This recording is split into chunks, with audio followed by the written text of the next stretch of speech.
அந்த பெண்ணுக்கு சொல்லப்படும் நாளை மறுமையில் சொர்க்கத்தின் எந்த வாசலின் வழியாக நுழைய வேண்டும் என்று நீங்கள் ஆசைப்படுகிறீர்களோ அந்த வாசலின் வழியாக நுழைந்து கொள்ளுங்கள். அல்லாஹ் அக்பர். வஅதஅத் ஜௌஜஹா, கணவனுக்கு கட்டுப்படுதல் அதில் மிகப்பெரிய தன்மை.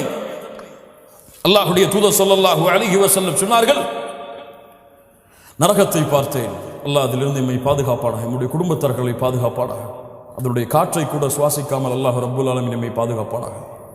நரகத்தை பார்த்தேன், அதில் அதிகமாக பெண்களை பார்த்தேன். ஏன் அல்லாஹ்வுடைய தூதரே? அன்சாரி பெண்கள் கேட்டார்கள், ஏன் அல்லாஹ்வுடைய தூதரே அதிகமாக சாப வார்த்தைகளை பயன்படுத்துவீர்கள், கணவனுக்கு மாறு செய்வீர்கள், கணவனுக்கு மாறு செய்வீர்கள்? அல்லாஹ்விற்கு இணை வைத்த காரணத்தால் அல்ல, கொடிய குற்றங்களை செய்த காரணத்தால் அல்ல, கணவனுக்கு மாறு செய்தால் நரகம்.